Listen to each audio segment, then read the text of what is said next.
دے وچوں اعلی مقام جناب محمد صلی اللہ علیہ وسلم دا ہے۔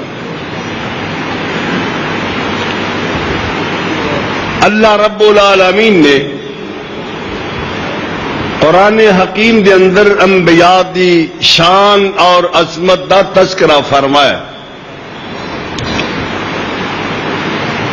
اللہ فرماتے نے تلک الرسل فضلنا بعضهم على بعض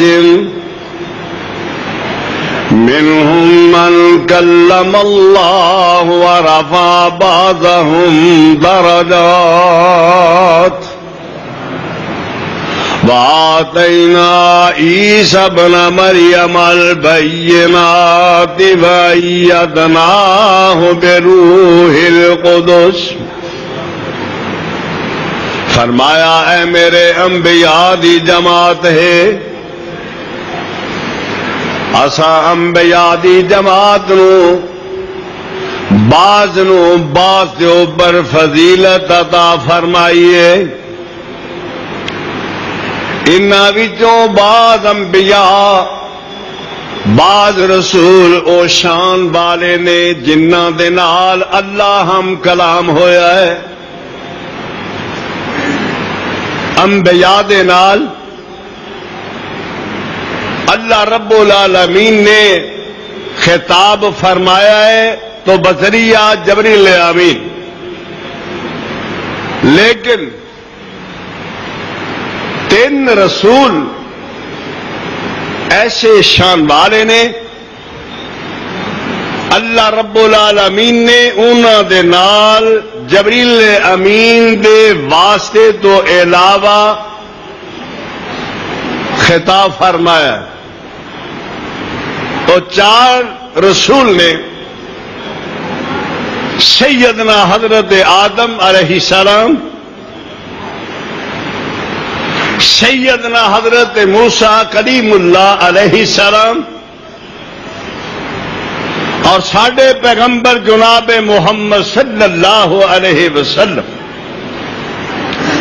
فضائل و کمالات دی دنیا دے اندر میرے آقا علیہ السلام دا سب تو اونچا مقام ہے۔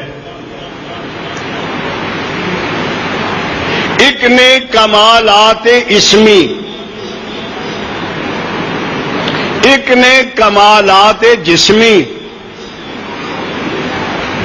ایک نے کمالات نبوی۔ میں سب تو پہلے کمالات اسمی دے متعلق عرض کراں گا۔ پوری کائنات دے اندر کوئی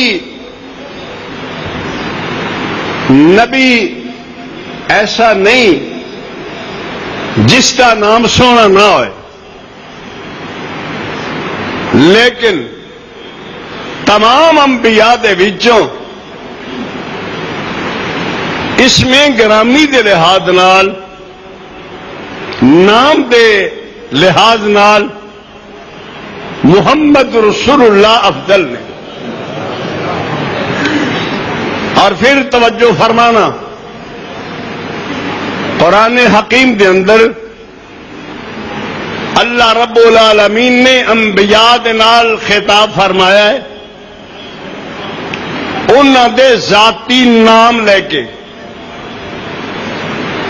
آئی واری میرے مصطفیٰ جناب محمد صلی اللہ علیہ وسلم دی، تو قرآن حکیم دے اندر اللہ رب العالمین نے اپنے پیغمبر دے نال خطاب فرمایا ہے، آپ دے توصیفی نام بیان فرمائے۔ آئیے انبیاء دی جماعت دے وچ سیدنا حضرت آدم علیہ السلام دا ایک مقام ہے۔ حضرت آدم علیہ السلام دے نال خطاب ہوئے، اللہ فرماندے نے یا آدم اسکن، یا آدم اسکن انت وزوجک الجنۃ وَكُلَا مِنْهَا رَغَدًا حَيْثُ شِئْتُمَا وَلَا تَقْرَبَا هَٰذِهِ الشَّجَرَةَ فَتَكُونَا مِنَ الظَّالِمِينَ۔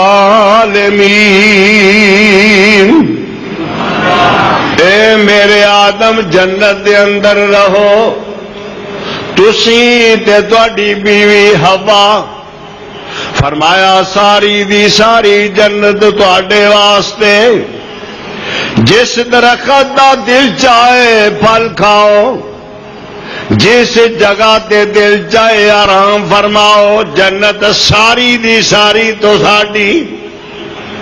وَلَا تَقْرَبَا هَٰذِهِ الشَّجَرَةَ فَتَكُونَا مِنَ الظَّالِمِينَ۔ پر اے میرے آدم ایسے درخت دے نیڑے نہیں جانا، اگر اس درخت دا پھل کھا لیا تو میری نافرمانی کرنے والوں وچوں ہو جاؤ گے۔ میں دس رہا ساں اللہ نے آدم علیہ السلام دے نال خطاب کیتا ہے تے انہاں دا ذاتی نام لے کے آئی